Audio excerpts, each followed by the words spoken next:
하나님 말씀 보겠습니다. 창세기 6장 6절에서 7절 말씀 함께 읽겠습니다.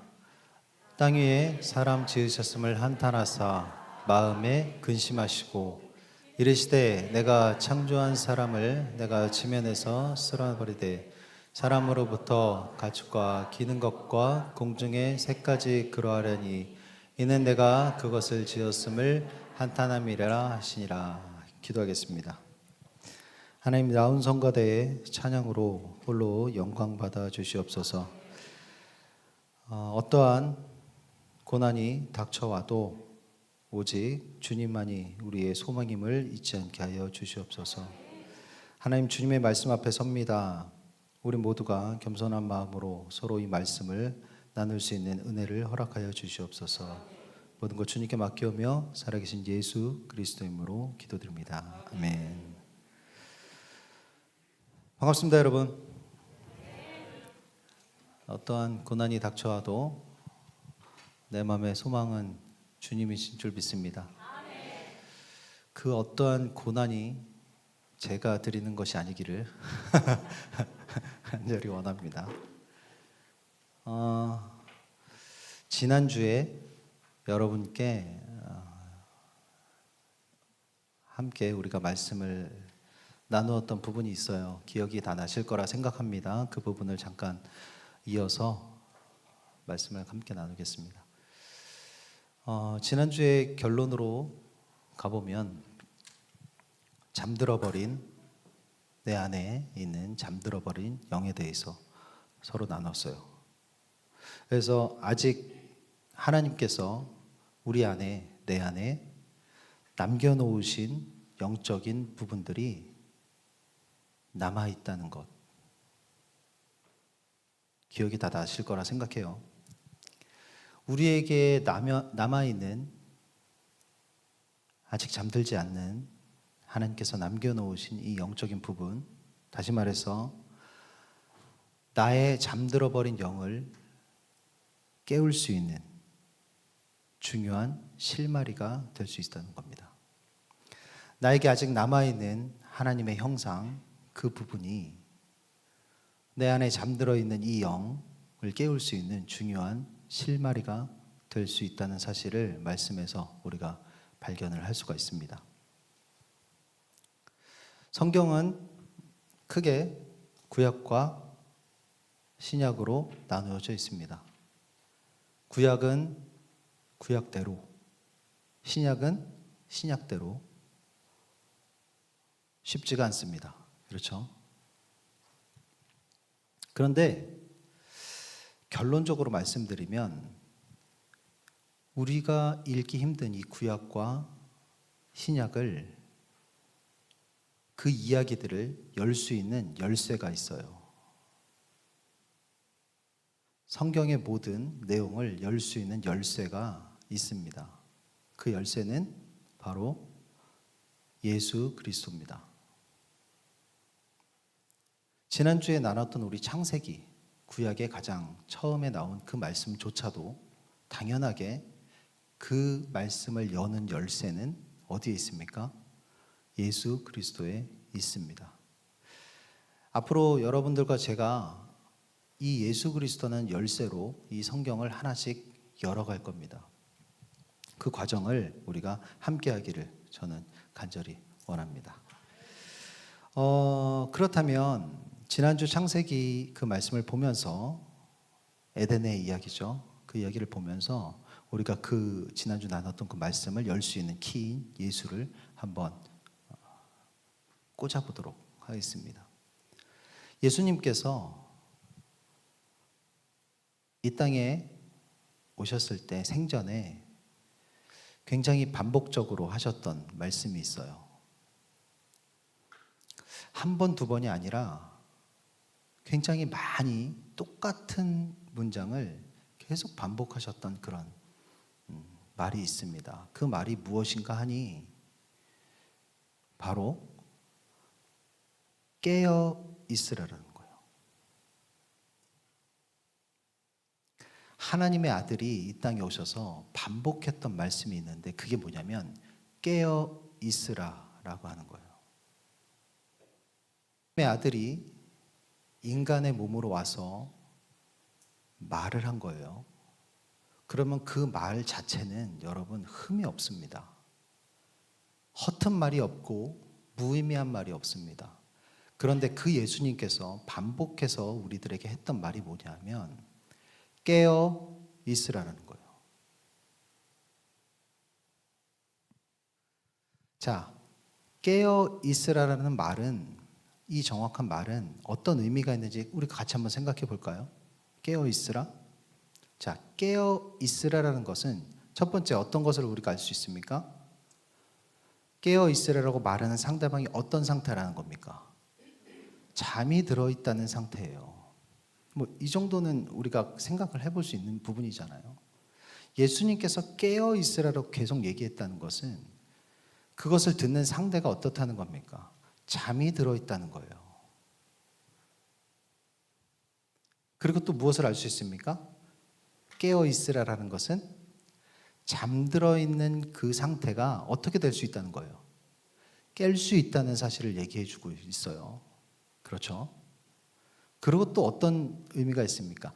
깨어 있으라. 깨어 있는 상태가 일시적일 수 있다는 거예요. 그렇죠? 그것을 유지하라 그거잖아요. 깨어 있으라라는 것.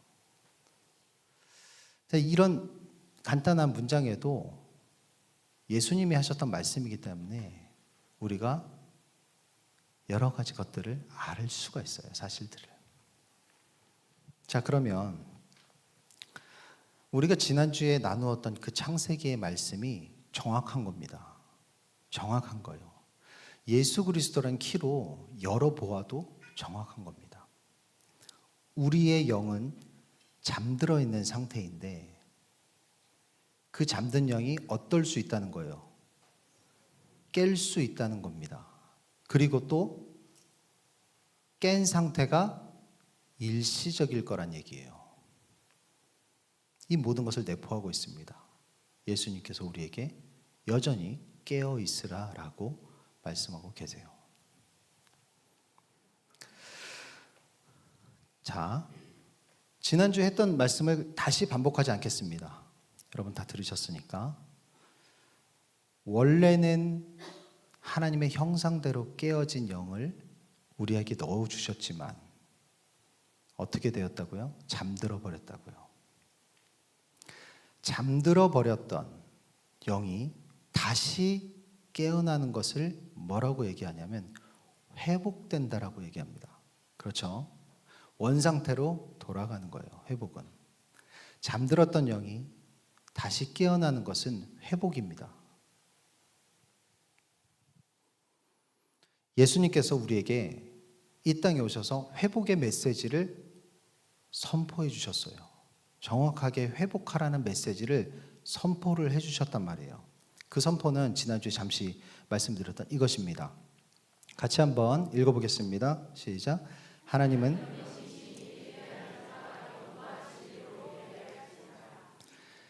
하나님은 영이시니 예배하는 자가 영과 진리로 예배하라라는 회복의 메시지를 우리한테 던져주시는 거예요.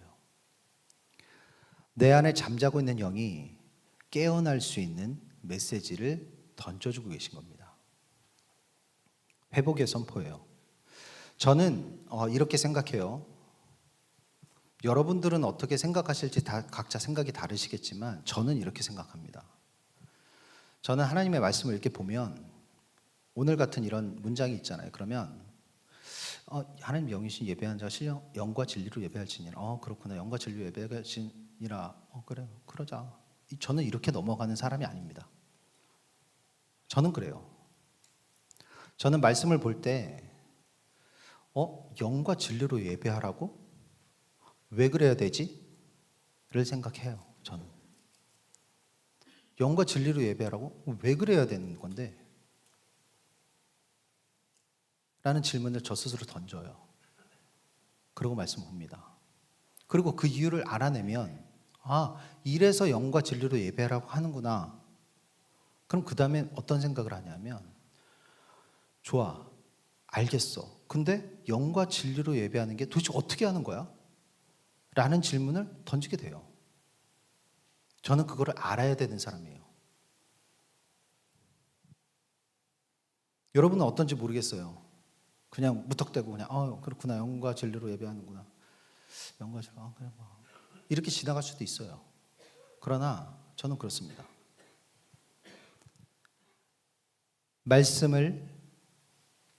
이 말씀을 왜 했는지, 그리고 그걸 어떻게 하는지를 알지 못하면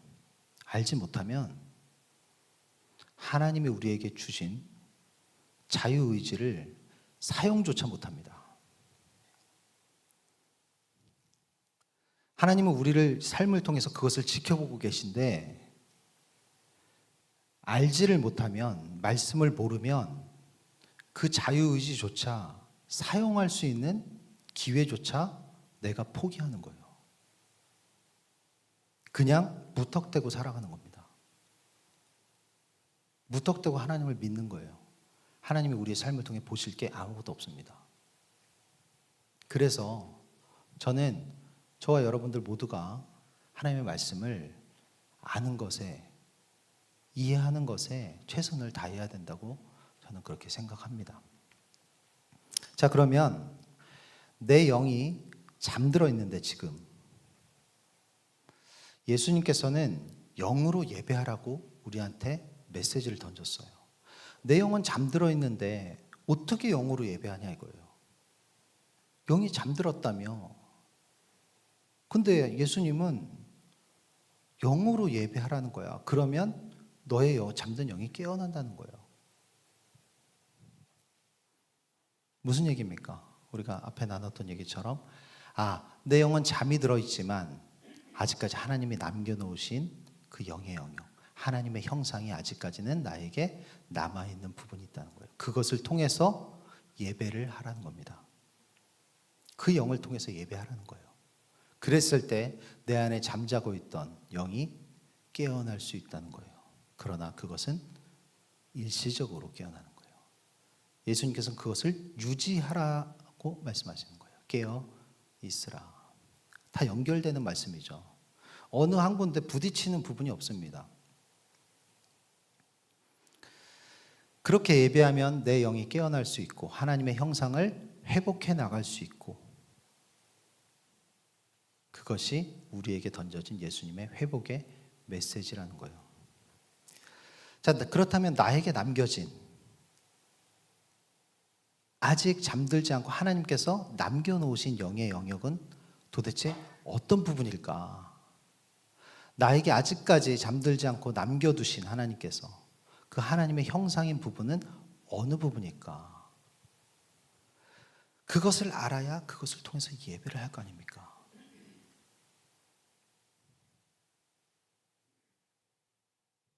저도 졸릴 뻔했어요. 지금 누가 저를 보고 하품하셔가지고 졸릴 뻔했어요. 저도 하품할까 여기서? 이러고 여러분 보면서. 저는 굉장히 내성적인 사람입니다. 여러분 아시다시피 전 사람을 피해 다니는 사람이에요. 저를 더 두렵게 하지 마세요. 나에게 남겨진 영의 영역은 무엇인가? 이것을 해결하기 위해서 제가 여러분께 지난주에 어떻게 했습니까? 아주 저렴한 예시를 들면서 여러분에게 질문을 드렸어요. 나와 조류의 차이점을 한번 생각해 보십시오라고 했습니다. 때 아닌 능골 삼거리의 조류 논란이 휩쓸고 지나간 것 같아요. 자, 왜 조류하고 나하고 차이점을 했느냐? 나하고 조류하고의 결정적인 차이점을 성경을 보니 뭐예요? 영이 있고 없고란 말이에요. 그렇죠? 그렇다면 나와 조류의 차이점을 찾으면 그 찾은 부분이 나에게 남겨진, 나만이 하나님께서 주신 영의 영역이라는 것을 인지할 수가 있기 때문에 그렇게 여러분에게 질문을 던진 거예요. 근데 여러분들 보니까 역시나 나와 조류하니까 좀 뭔가 좀 기분이 그랬는지 제가 몇몇 분 여쭤보니까 다 인간과 조류의 차이점으로 이렇게 하셨더라고요. 우리는 하나니까, 그렇죠? 인간과 조류의 차이점, 그럼 그렇게 한번 여러분과 이 말씀을 한번 풀어나가 보도록 하겠습니다.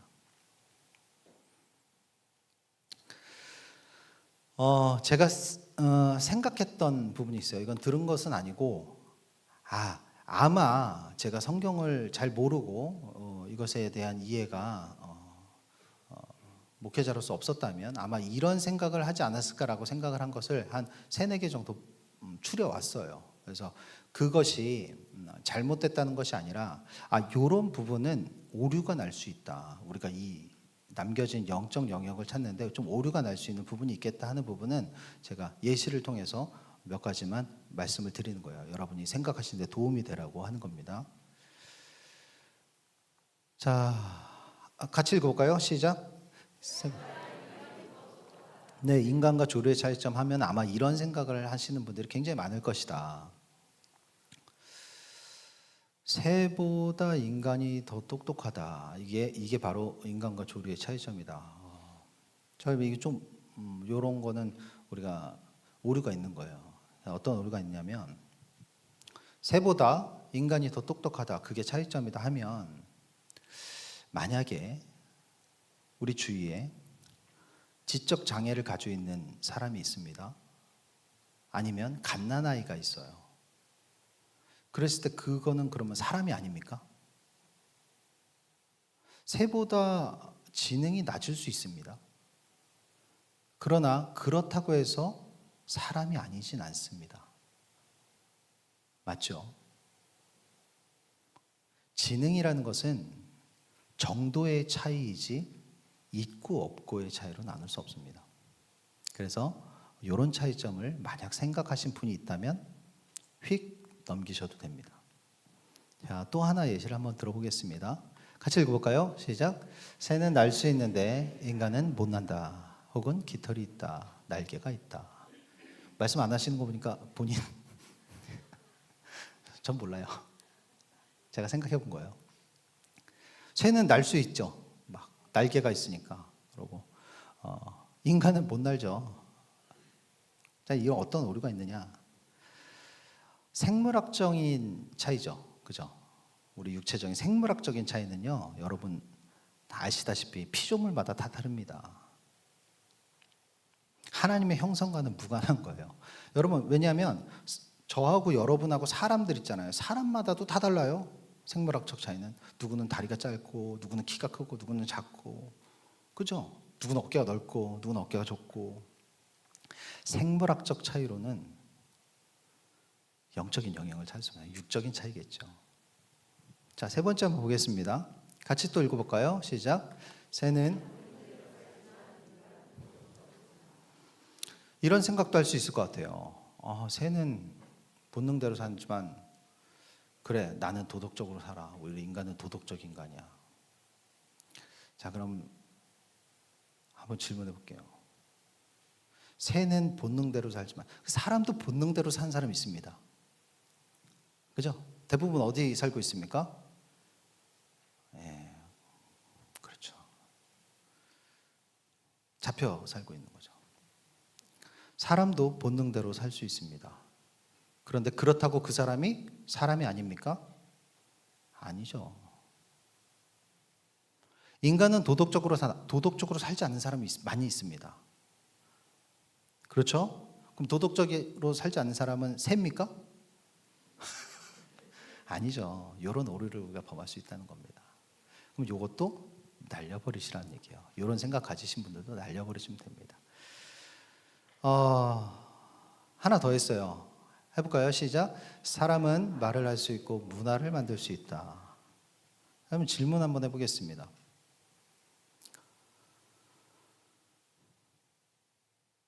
사람은 말을 할 수 있다?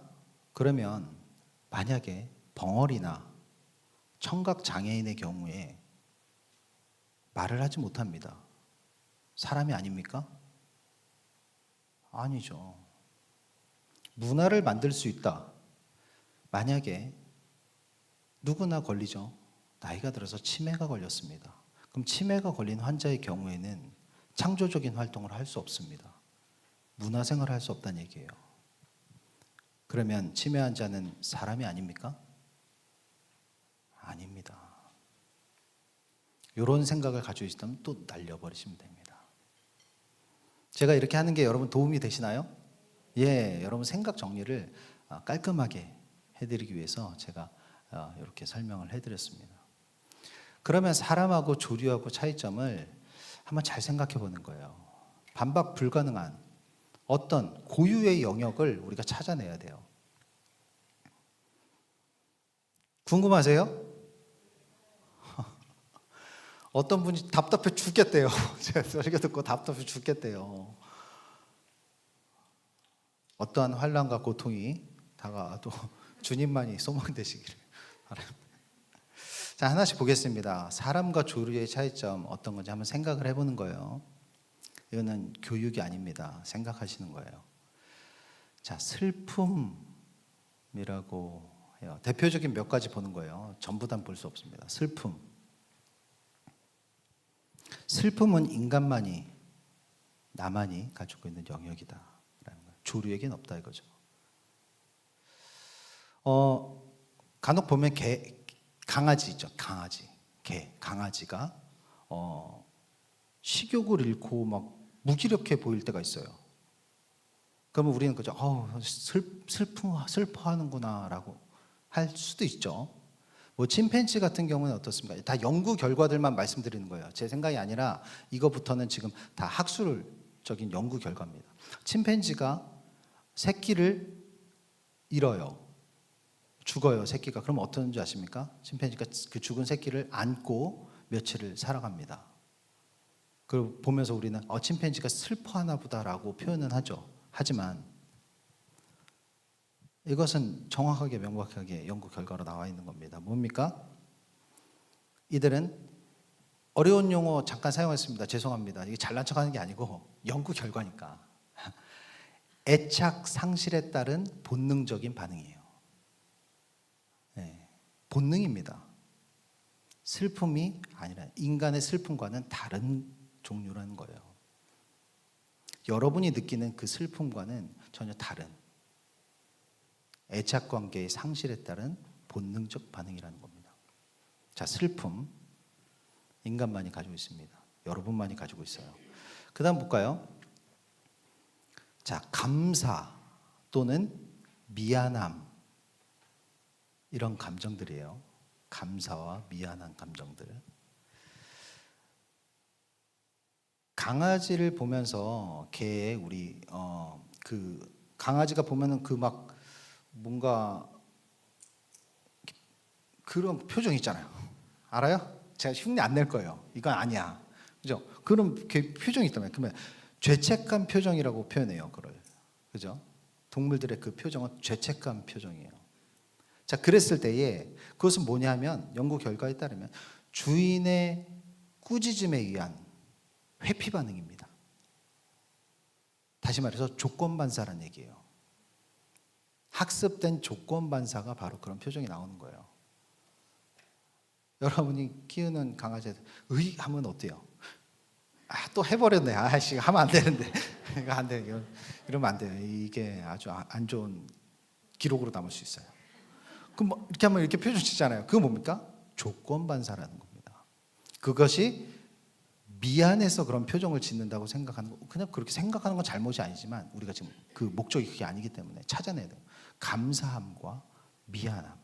인간의 미안함은 어떻게 표현합니까? 신앙적으로 표현한다면 회개라는 거 있잖아요. 회개. 여러분 그 조류가 회개하는 거 보셨어요? 조류는 회개 못합니다. 이 인간에게만 가진 미안한 마음, 감사의 마음이라는 거예요. 자, 또 한번 볼까요? 그 다음은 뭐예요? 기쁨이죠. 기쁨. 또 이렇게 얘기하시는 분들 있을 것 같아요. 뭐 새한테 모이를 던져줘, 공원에서. 아니면 동물한테 먹이를 줘. 그리고 동물들이 뭐 교미할 때 이럴 때 보면 봐요. 굉장히 막 좋아하잖아요. 그렇죠? 자, 그럼 그건 뭐냐? 그 기쁨 아니냐? 이거는 학술적으로 쾌락이라고 표현해요. 쾌락 반응입니다. 쾌락이에요. 도파민의 보상 회로가 작동하는 겁니다. 그래서 이것은 뭐예요? 조건 반사예요. 이것도 쾌락 반응입니다. 이것은 인간이 가지는 기쁨하고는 전혀 다른 형태의 감정이에요. 감정 자체가 아니죠. 조건 반사입니다. 기쁨이란 감정은 저와 여러분들만이 느낄 수 있는 거예요. 인간만이. 그렇죠? 여러분 기쁘세요? 이거 조건 반사입니까?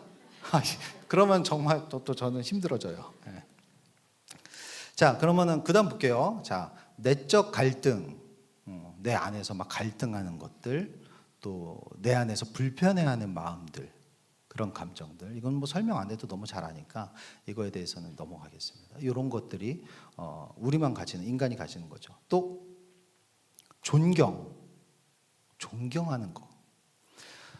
조류들 보면 그 철새 같은 거 막 보면 이렇게 삼각 편대로 막 날아가잖아요. 그 맨 앞에 한 마리가 있고 그 뒤로 막 쫙 따라가고 앞에 이렇게 가면 저렇게 하고 막 그런 거 아시죠? 그 뭡니까? 그 맨 앞에 있는 그 새를 존경해서 따르는 겁니까? 그럴 수도 있죠. 그런데 학술 결과에 따르면 뭐예요? 이거는 존경이 아니라 뭡니까?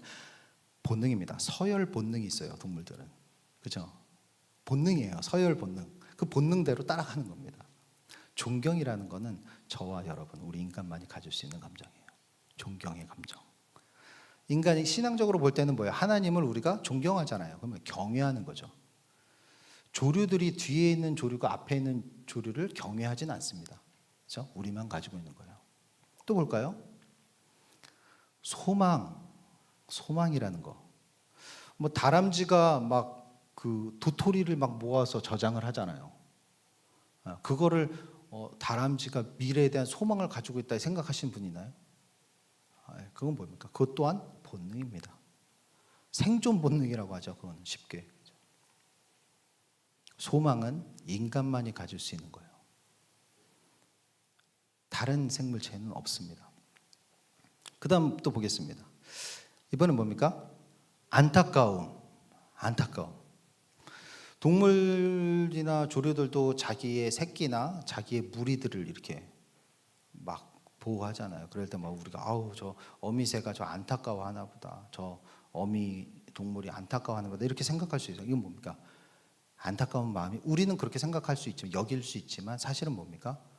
본능입니다. 왜냐하면 보세요. 왜 그게 본능이냐면 인간의 안타까움은 자신의 무리와 자신의 새끼에게서만 느낍니까? 아니에요. 안타까움이란 건 뭡니까? 나와 다른 타인에 대해서도 느껴지는 감정이에요. 그렇죠? 내 이웃에 대해서 또 나하고 전혀 관계가 없는 사람에 대해서도 느껴지는 거예요. 그게 안타까움입니다. 동물과 조류들의 그것과는 전혀 다른 거예요. 본능입니다. 그것은. 자, 그럼 안타까움의 감정도 있고 또 극률함. 이건 뭐 설명 안 해도 되죠. 뭐 설마 조류가 극률함을 가지고 있다 이렇게 생각하시면 없을 테니까 넘어가도록 하겠습니다. 자, 하나만 더 해보죠. 자, 하나. 자, 이번엔 뭡니까? 사랑이에요. 사랑. 사랑도 우리가 뭐 동물을 보면 저 동물도 자기 자식을 사랑하네 이렇게 표현은 할 수 있죠. 근데 표현은 그냥 표현일 뿐이죠. 사실은 뭡니까? 동물 행동학이라는 학문이 있어요. 그 학문에 보면 뭐예요? 종 보호 본능이에요. 자신의 종을 보호하려는 본능입니다. 그것은 사랑이라고 우리가 여기는 것뿐이지 사실은 사랑이란 감정과는 전혀 다른 거예요. 사랑은 인간만이 가지고 있는 고유한 감정입니다. 이 정도면 충분하죠? 네, 이 정도면 충분해요. 다는 할 수 없어요. 자, 그렇다면 여기 한번 보세요. 이 화면을 보시고 이 밑에를 한번 쭉 한번 같이 읽어볼까요? 시작. 슬픔, 감사,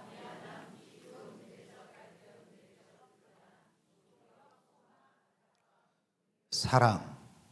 자, 이런 것들이 대표적으로 인간만이 가지고 있는 고유의 감정들인데 이 외에 여러 가지가 있습니다. 여긴 잘 들으셔야 돼요. 이거는 이 외에 그러면 뭐야? 감정들이라는 게 다 영적인 부분 아니야? 라고 생각할 수 있어요. 하나님이 남겨놓으신 하나님의 형상적인 부분이 아니야? 감정이? 그렇게 생각할 수 있어요. 여기서 끝나면. 그럼 어떻게 돼요? 막 거침없어지는 거예요. 왜? 이 외의 감정들 중에 이런 것들이 있습니다. 보세요. 화냄,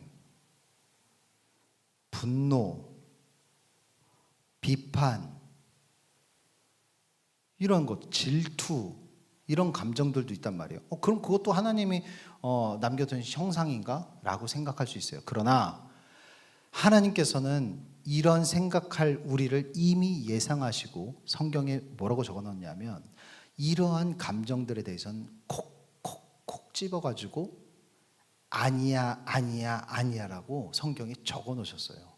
분냄, 화냄, 질투, 비판, 이런 감정은 나의 형상이 아니야. 그러니까 이것은 하지 말아라 라고 성경에 여러 곳에 다 이 감정들은 콕콕 집어서 너네가 그런 생각할 줄 알았어. 그거는 아니거든. 딱 이렇게 하는 거예요. 이해하셨나요? 자, 혹시나 또 오해할 분이 있을까 봐 또 말씀드립니다. 자, 그러나 여기 있는 이 인간들이 가지고 있는 이 감정, 고유한 감정들이 하나님이 남겨놓으신 영적인 부분이라는 것을 하나님의 남아있는 우리 삶에 남아있는 인간에게 남아 하나님의 형상의 부분이라는 것을 사람들은 인지하지 못한 채 살아갑니다. 평생을 그렇게 살아가요. 모든 역사에서. 이게 하나님의 형상이라는 것을 인지하지 못하고 살아가요.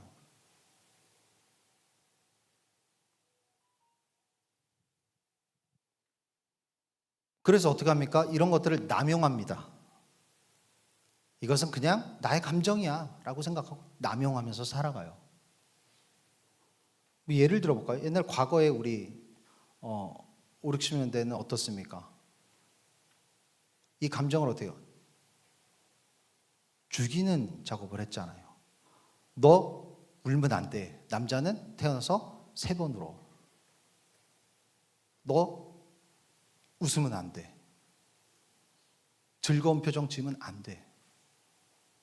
포커페이스를 유지해. 이런 것들. 또 요새는 또 반대죠. 어떡합니까? 요새는 현대사회는 어떻습니까? 감정을 자유롭게 표현해.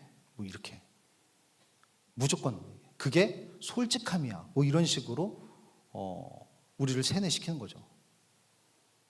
예를 들어 뭐 내적 불편함 그런 감정들을 어떻게 해요? 솔직하게 드러내고 표현해. 이렇게. 여러분, 그건 솔직함이 아닙니다. 나의 내적 불편함을 아무 때서나 표현하는 것은 솔직함이 아니에요. 그것으로 인해 타인이 죽어요. 남을 죽이는 일입니다. 내가 솔직하다고 하는 나의 내적 불편함의 표현을 터뜨리는 순간 그 얘기를 듣고 있는 옆 사람은 죽는 거예요. 옆 사람을 죽이는 행위입니다. 그런데 우리는 뭐예요? 무분별하게 합니다. 어느 시대나 똑같은 거예요. 이 감정이라는 사용 설명서를 잘못 쓰고 있다는 거예요. 왜? 이것이 남겨놓은 하나님의 형상의 부분이라는 것을 인지하지 못하기 때문에 아무도. 그러나 성경은 분명하게 얘기해요. 성경이 얘기하는 거예요. 성경이. 제가 아니라 성경이 얘기하는 겁니다. 성경에는 이 감정에 대한 사용 설명서가 정확하게 적혀 있어요. 어디 적혀 있냐고요? 또 보여드릴게요. 같이 읽어보겠습니다. 시작. 하나님은 영이시니 예배하는 자가 영과 진리로 예배할지니라. 이제 좀 감이 오시나요? 이것이 남겨져 있는 이러한 감정들이 남겨져 있는 하나님의 영역, 나에게 남겨두신 영적인 부분이라면 이것을 통해 예배하라고 하시는 거예요. 그것이 바로 영으로 예배할 수 있는 방법이 되는 겁니다. 그렇죠. 맞죠? 자, 그러면 또 예를 들어야지 되죠. 말씀을 나눠요, 서로. 예를 들어 목장에서 여러분 말씀을 나누고 아니면 설교 시간에 또 같이 말씀을 이렇게 나누지 않습니까? 그럴 때에 보세요. 나에게 남겨진 영적인 부분, 하나님의 형상, 그 부분을 통해서 예배하는 거예요. 어떻게 예배합니까? 말씀을 보면서 여러분이 말씀을 혼자서도 묵상하시든지 이렇게 하면서 어떻게 해요? 그 말씀을 보면서 공부를 하는 게 아니에요. 암기하는 게 아닙니다. 말씀 요절 암기하는 거 그거 얘기하는 거 아니에요. 볼 때 어떻게 해요? 예배할 때 어떻게 합니까? 예수님의 뭐 이야기가 있어요. 그럼 그 뭐예요? 그 이야기가 어떻게 들어가는 거예요. 들어가서 거기에서 어떤 걸 느낍니까? 같이 슬픔도 느끼고 기쁨도 느끼고 안타까움도 내가 같이 느끼고 그러다가 뭐예요? 눈물도 흘리고 기쁘면 웃기도 하고 나의 모든 그런 감정들을 쏟아넣는 거예요. 단 무슨 감정이 있으면 안 된다고요? 그 아까 성경에서 꼭 집은 거, 꼭 그거 사용하시는 분들 있잖아요. 말씀하면 비판하고 막 화내고 분내고, 그거 아니에요. 그럼 뭐예요? 오히려 반대로 가는 겁니다. 내 영을 더 잘 재우는 거예요. 자장가 같이. 그러면 안 돼요. 자, 기도를 합니다. 아니, 찬양 먼저 할까요? 찬양을 해요. 우리 같이 막 찬양했잖아요. 찬양할 때 어때요? 찬양을 하면서 어떻게 해야 됩니까? 그러면 내 안에 있는 기쁨을 표현하고, 감사를 표현하고, 사랑을 느끼고, 슬픔도 느끼고, 이런 것들. 그렇죠. 찬양하는 가운데 내적 갈등도 생겨나고, 또 말씀을 들으면서 내적인 불편함도 느끼고, 기도를 할 때도 마찬가지입니다. 슬퍼서 눈물을 흘리기도 하고, 기쁘면 웃기도 하고, 소리치기도 하고, 미안한 마음도 느끼고, 회개도 하고, 슬픔, 감사, 미안함, 기쁨, 뭐 내적 갈등, 내적 불편함, 뭐 존경, 소망, 안타까움, 사랑, 이런 것들을 다 쏟아넣는 거예요. 뭐에? 말씀과 기도와 찬양에 쏟아넣는 겁니다. 저도 옛날에 예배할 때에 처음 신앙생활 할 때죠. 그럴 때는 어땠습니까? 저는 가서 그냥 앉아 있었어요. 예배 시간에 그냥 가서 앉아 있고 눈 감고 있거나, 아니면 나 누가 막 너 뭐해? 그럼 나 눈 감고 다 듣고 있어. 막 이런 거 했어요. 저도 똑같았어요. 그런데 뭐예요? 방법을 몰랐던 거예요. 어떻게 예배해야 되는지를 누가 가르쳐 주는 사람이 없는 겁니다. 그냥 열심히 들으라. 그럼 뭘 열심히 들으는 거예요? 어떻게 얘기하냐? 구체적으로 성경을 모르니까 할 수가 없는 거예요. 내가 가지고 있는 저 감정들을 다 쏟아 넣어야 되는 거예요. 그 예배의 순간순간마다. 그것을 우리나라 말로 좋은 단어가 하나 있죠. 뭐라고 합니까? 몰입이라고 하는 거예요. 몰입. 같은 예배를 드려도 몰입하는 사람과 몰입하지 않는 사람의 예배는 전혀 다른 예배가 돼요. 느끼는 감정 자체가 다릅니다. 그리고 오는 은혜도 달라요. 우리 입장에서만 얘기하고 있습니다. 하나님이 보신 입장은 이따가 한번 얘기해 보죠. 여러분, 이 몰입이라는 것은 무슨 말씀과 일치합니까? 나의 마음과 뜻과 정성을 다해서 주 너희 하나님을 사랑하라라는 말씀과 정확히 일치하는 거예요. 나의 마음과 뜻과 정성을 다해서. 그게 뭡니까? 나의 모든 하나님이 남겨주신 저 형상의 감정들을 다 쏟아부어서 주 너희 하나님을 사랑하라는 얘기입니다. 주 너희 하나님께 예배하라는 얘기예요. 이것이 예수님이 우리에게 던져준 회복의 메시지입니다. 너희는 그렇게 예배해라. 그래야 잠든 너의 영혼이 그 예배를 통해서 깨어날 수 있는 기회가 될 것이다 라고 선포하시는 겁니다. 여러분, 그렇다면 그 증거를 또 찾아봐야 되잖아요. 키는 어디 있다고요? 예수님께 있는 거예요. 그러면 우리 말씀, 찬양, 기도 다 있지만 예수님께서 보여주셨던, 그것도 한 줄 이렇게 지나간 게 아니라 한 장 전체를 통해서 보여주셨던 기도가 있어요. 요한복음 17장을 보면 예수님이 하셨던 기도의 전문이 나와 있습니다. 그럼 그 기도를 한번 보면서, 대표적인 기도를 보면서 지금 언급했던 저 감정들을 예수님이 하신 그 기도에서 찾아보는 거예요. 진짜 그런가? 예수님이 그렇게 하셨으면 맞는 거잖아요. 키가 맞는 거잖아요. 여러분에게 이번 주에도 한번 말씀을 드릴게요. 요한복음 17장을 이번 주에 한번 잘 혼자 읽어보세요. 예수님이 그 하셨던 기도를 보면서 방금 언급해드린 나에게 남아있는 하나님의 형상인 그 부분을 한번 발견해 보세요. 그러면 정말 놀랍게도 그 기도 안에 저 모습이 다 담겨 있습니다. 예수님이 하셨던 입으로 뱉었던 저 기도에 저 모든 것들이 다 담겨 있어요.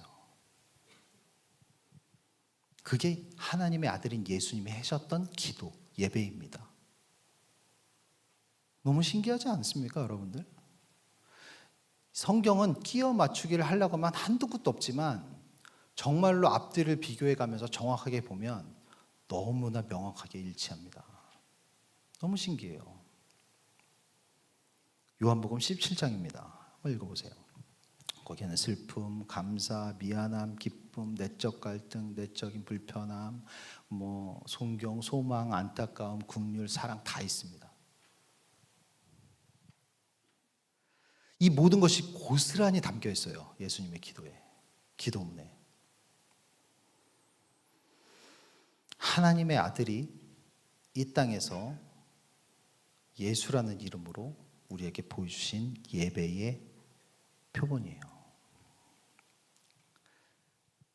이렇게 드리는 예배는 잃어버렸던 나를 회복시킵니다. 왜냐하면 예수님이 그렇게 선포하셨기 때문에 반드시 그렇게 되는 겁니다. 성경이 말하고 있습니다. 이렇게 해서 드리는 예배는 우리의 영을, 잠든 영을 깨울 수 있어요. 그게 바로 회복의 예배입니다. 이것이 예수 그리스도가 전한 회복의 메시지입니다. 에이씨, 말이 되냐.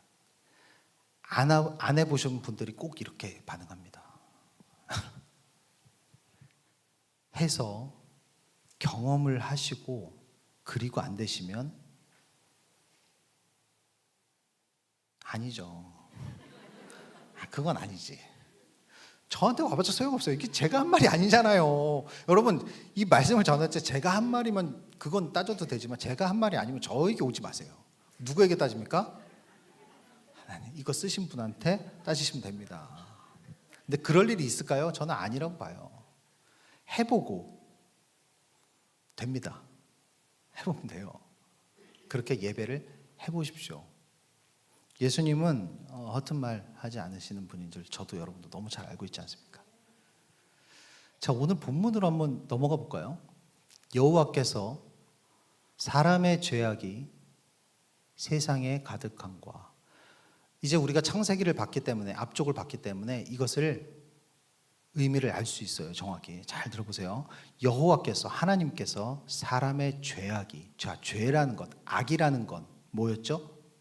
하나님의 말씀을 따르지 않는 것을 악이라고 했어요. 기억나시죠? 2주? 3주밖에 안 된 것 같은데. 하나님께서 사람이 하나님의 말씀을 따르지 않은 것이 세상에 가득했고, 하나님의 말씀을 따르지 않는 자들이 세상에 가득했고, 그의 마음으로, 사람의 마음으로 생각하는 모든 계획이 항상 악이 뭐라고요? 하나님의 말씀을 따르지 않는 거. 그의 마음으로 생각하는 모든 계획이 항상 하나님의 말씀에 따르지 않을 뿐임을 보시고, 이렇게 되는 거예요. 다시 읽어보겠습니다.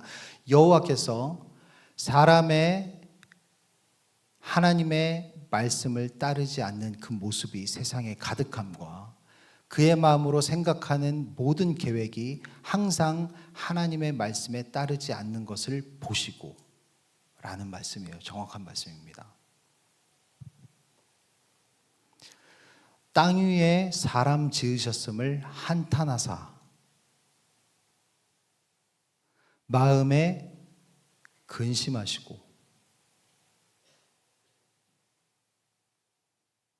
이르시되 내가 창조한 사람을 내가 지면에서 쓸어버리되 사람으로부터 가축과 기는 것과 공중의 새까지 그리하리니 이는 내가 그것을 지었음을 한탄함이니라 하시니라. 사람의 죄악이 세상에 가득함과 그의 마음으로 생각하는 모든 계획이 항상 하나님의 말씀을 따르지 않았다. 이건 뭡니까? 에덴의 모습을 생각하는 뭐예요? 우리의 영이 잠든 상태를 얘기하는 거예요.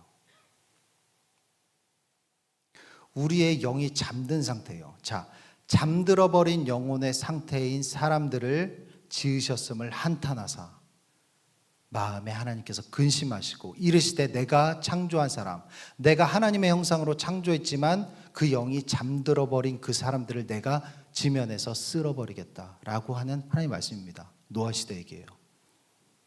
성경의 말씀입니다. 여러분 몇 주 전부터 저랑 계속 보셨으니까 이제 더 이상 설명이 필요 없을 거 아닙니까? 하나님의 말씀이에요. 내가 하나님의 형상대로 지었지만, 너를 지었지만 그 영이 잠들어 버린 그 상태로 계속된 너희를 보고 한탄하사 지면에서 쓸어버리겠다. 그리고 여러분 알다시피 어떻게 됐습니까? 결과는 지면에서 쓸어버렸습니다. 다 쓸어버렸습니다. 아예 아니겠지. 설마 하나님이, 사랑의 하나님이 설마 그럴까? 다 쓸어버렸습니다. 한 명도 남기지 않았습니다. 다 쓸어버렸어요. 하나님의 언약입니다. 이건 하나님의 언약은 반드시 실행됩니다. 예외는 없습니다. 그리고 또 하나의 약속을 하십니다. 같이 읽어보겠습니다. 시작. 내가 너희와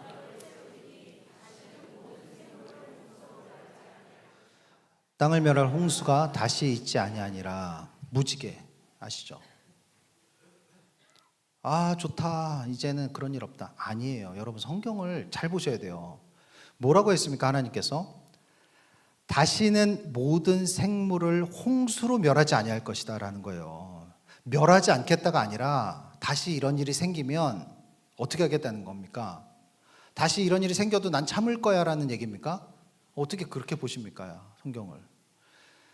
다시 그런 일이 생긴다면 다시는 모든 생물을 홍수로 멸하지 않겠다는 거예요. 멸하긴 멸할 건데 홍수가 아니란 얘기입니다. 이번엔 땅을 멸할 홍수가 다시 있지 않을 거야. 이거 여러분 희망의 메시지가 될 수도 있지만 굉장히 무서운 얘기예요. 두 번째는 어떻게 하시겠다는 겁니까? 성경을 찾아봐야죠. 추측할 필요도 없습니다. 두 번째는 어떤 일이 벌어지느냐? 읽어보겠습니다. 같이 시작. 누구든지 생명책에 기록되지 못한 자는 불못에 던져지리라. 두 번째는 하나님께서 자연을 이용하는 게 아니라 직접 심판하시겠다는 거예요. 이 땅에 내려와서 하나님께서 직접 이번엔 심판하시겠다는 거예요. 누구를? 하나님의 형상으로 지었으나 그 영이 잠든 상태로 계속해서 살아가는 하나님이 창조하신 그 자들을 한탄하시겠다 이거예요. 내가 이번엔 직접 너희를 멸하겠다라는 메시지를 주고 있습니다. 성경의 마지막을 통해서. 여러분 이것이 우리가 깨어 있어야 하는 이유예요. 예수님께서 그렇게 반복해서 깨어 있으라고 한 이유입니다. 그냥 하는 게 아닙니다. 여러분들, 예수님이 하나님의 아들이 이 땅에 와가지고 무슨 시간이 많다고 여러분들 쓸데없는 얘기를 반복합니까? 얼마나 중요한 얘기였으면 반복하겠어요. 깨어 있으라는 거예요. 그게 이유입니다. 지금 본 게 그 이유예요. 이유를 알아야 깨어 있을 우리의 마음이, 선택이 생길 거 아닙니까? 여러분의 자유의지를 사용할 거 아닙니까? 내가 깨어 있을 건지 그냥 잠든 상태로 편하게 나 몰라라 살 건지. 그러나 결과는 성경에 명백히 언약되어 있습니다. 여러분 언약은 우리가 항상 좋게 느끼지만 언약은 두 가지 면이 있어요. 양면이 있다는 얘기입니다. 그 이면에는 무서운 결과가 따르는 거예요. 그것이 언약입니다. 이게 하나님의 언약입니다.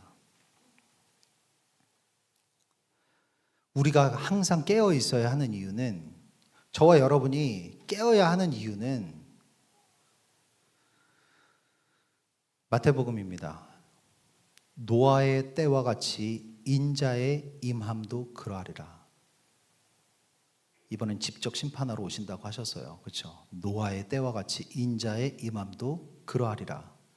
홍수 전에 노아가 방주에 들어가던 날까지 사람들이 먹고 마시고 장가들고 시집가고 있으면서 홍수가 나서 그들을 다 멸하기까지 깨닫지 못하였으니 인자의 임함도 이와 같으리라. 그래서 우리가 빨리 항상 깨어 있는 상태를 유지하고 있으라라는 것입니다. 그러므로 깨어 있으라. 어느 날에 너희 주가 임할지는 너희가 알지 못함이라. 내일이 될 수도 있습니다. 누군가에겐 내일이 될 수도 있어요. 오늘 저녁이 될 수도 있습니다. 돌아오는 주중일 수도 있어요. 다음 달일 수도 있어요. 나 다음 달에부터 깨볼까? 내일일 수도 있습니다, 여러분들. 그러면 되돌릴 수 없습니다. 예수님께서는 이 땅에 오셔서도 정말 목이 쉬도록 우리에게 계속 말씀하고 계세요. 그럼 보세요. 뭐라고 목이 쉬도록 얘기를 하냐면, 아버지께 참되게 예배하는 자들은 영과 진리로 예배할 때가 오다니 곧 이때라. 아버지께서는 자기에게 이렇게 예배하는 자들을 찾으시느니라. 예수님께서는 말씀하시는 거예요. 하나님은 영이시니 예배하는 자가 영과 진리로 예배해라 라는 회복의 메시지를 지금 저와 여러분에게도 하시고 있는 거예요. 이것이 우리에게 전한 예수님의 유일한 회복의 메시지입니다, 여러분들. 우리의 삶 속에서 내 영이 회복될 수 있는 통로는 예배가 유일합니다. 성경에 그렇게 기록되어져 있습니다.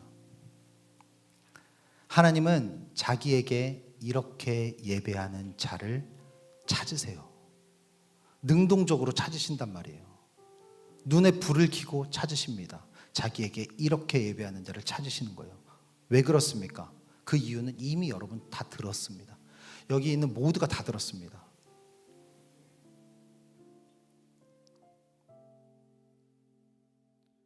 오늘 본문 다음 절 이렇게 나와 있습니다. 그러나 노아는 여호와의 은혜를 입었더라. 창조하신 모든 사람을 다 쓸어버리시고 지면에 노아는 여호와께 은혜를 입었더라. 노아는 누구입니까? 의인입니다. 하나님의 말씀을 따르는 자란 얘기예요. 다시 말해서 뭐예요? 영이 잠들지 않은 자란 얘기입니다. 연결이 되시죠? 영이 깨어있던 자, 노아는 은혜를 입었더라. 마지막으로 다시 한 번만 여러분께 전합니다. 오늘 정말 중요한 결론입니다. 하나님이 찾으시는 그 예배자는 해도 되고 안 해도 되는 그런 것이 아닙니다, 여러분들. 에이 몰라 그런 것이 아니에요. 하나님께서 찾는 그 사람이 내가 되지 않으면, 하나님이 찾으시는 그 예배자가 내가 되지 않으면 나는 곧 찾아올 그날에 그 일을 절대로 피할 수 없습니다. 절대로 피할 수 없습니다. 그 누구도. 이것은 하나님의 언약입니다. 절대 지켜집니다. 저도 여러분도 아무도 어떤 핑계를 대도 어떤 사정이 있을지라도 절대로 피해갈 수 없습니다. 하나님이 찾으시는 그 예배자가 내가 되지 않으면, 그래서 하나님이 나를 찾지 않으시면, 발견하지 못하시면 그 결과에 대해서는 아무도 피해갈 수 없어요. 하나님의 언약입니다. 그런데 여러분, 너무 감사한 사실은 뭔지 아십니까? 너무나 감사한 사실은 여러분 앞에 성경이 놓여 있고 그 말씀을 우리가 지금 나누고 있습니다. 그리고 우리는 이 회복에 예수님께서 하신 이 선포의 메시지를 들을 수가 있어요. 그리고 지금 들었습니다. 그리고 우리에게는 이제 나의 자유의지를 사용할 수 있는 기회가 열렸어요.